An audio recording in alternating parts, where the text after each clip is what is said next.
Kazakhstan and the United Nations have set cooperation priorities through 2030. This week, the Ministry of Foreign Affairs hosted a discussion on the outcomes of framework program of cooperation between Kazakhstan and the UN. Our political expert Ozhet Shigirbayev is here in the studio to walk us through these priorities and more. Ozhet, welcome. Hi, Dorian. It's good to see you again. Ozhet, you've had some rather interesting developments this week. Take Kazakhstan's cooperation with the UN, for example. There's a lot on the agenda right now. A new 5-year cooperation framework has just been announced, and notably the UN is set to open a regional center in Almaty, the very first of its kind in Central Asia. What does this mean for Kazakhstan strategically, and could it reshape the balance of influence in the region? Well, the UN Regional Center for Sustainable Development Goals in Almaty will play a key role in achieving the Sustainable Development Goals in Central Asia and Afghanistan. This will strengthen cooperation between the countries of the region and international organizations, which will contribute to economic and social development. Main task of this center will be to coordinate UN agencies with the governments of the countries in the region. Its activities will be aimed at promoting the 2030 Agenda, a global UN program that includes issues of combating poverty, protecting the environment, as well as improving the quality of life and creating equal opportunities for all the citizens of the region. The opening of the center in Almaty secures Kazakhstan's role as a center of attraction for international initiatives in Eurasia and will allow it to become a new point of attraction for multilateral diplomacy. Now, to take a broader view, we live in a time when some countries are growing skeptical of international institutions. So why is Kazakhstan choosing to deepen its cooperation specifically with the United Nations? Well, I'd like to remind you that Kazakhstan has repeatedly expressed its commitment to the Sustainable Development Goals. Kazakhstan is currently preparing the third voluntary national review on the SDGs, and the Parliamentary Commission for monitoring the implementation of the SDGs is actively working. Our country actively pursues its humanitarian policy in the Central Asian region. In general, Kazakhstan has already established itself as an active and responsible partner that can be relied upon in the implementation of major events. I see. Ozhet, I know you're ready to give us your highlights of the key developments across Central Asia. The floor is yours. Thank you, Dorian. Here's my top 5 news topics from Central Asia this week.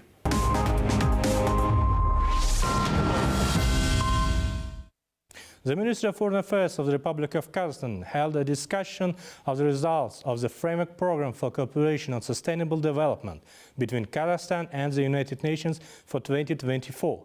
In addition, the main parameters of the new cooperation program for 2026 and 2030 were presented, including the opening of the UN Regional Center for SDGs for Central Asia and Afghanistan in Almaty. It will focus on such key areas as empowerment of people and strong institutions, sustainable and inclusive economy, sustainable environment, strengthening social cohesion. The discussion was attended by the UN Country 3 team, representatives of the government agencies and non-governmental organizations. The Ministry of Transport of Uzbekistan has proposed that Central Asian countries develop a unified transport strategy. The Uzbek side also proposed to develop specific mechanisms for promoting effective transport corridors using unified tariffs that are convenient for businesses when entering the markets of China, South Asia, and the Middle East and European Union. Such corridors include China, Central Asia, Caucasus, Europe, Belarus, Russia, Kazakhstan, Uzbekistan, Afghanistan, and Pakistan, Uzbekistan, Turkmenistan, Iran, Turkey, as well as the construction of the China, Kyrgyzstan, Uzbekistan, Afghanistan, Pakistan railway lines. The department notes, currently, the share of freight transportation costs in Central Asian countries reaches around 50% of the final cost of goods, which is almost 5 times higher than the world average. This initiative is proposed to overcome this obstacle. Uzbekistan is currently implementing the strategy Uzbekistan 2030, approved by the President of Uzbekistan on September 2023, which defines specific tasks, rise practical cooperation in Central Asia to a qualitatively new level by strengthening close regional interaction in priority areas, especially in the transport and communications sector.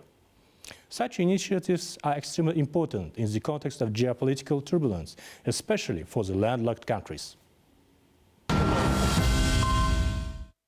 This week, Construction of the first facilities within the framework of a large-scale project to build a low-power nuclear power plant was launched in the Giza region of Uzbekistan. At the initial stage, a construction and installation base is being built, an important element of the future infrastructure, which will be used throughout the entire period of construction of the power units. The base will include administrative buildings, production facilities, warehouses, as well as workshops for large-scale assembly of equipment. The work is being carried out by the engineering division of Rosatom, as well as with the participation of local companies.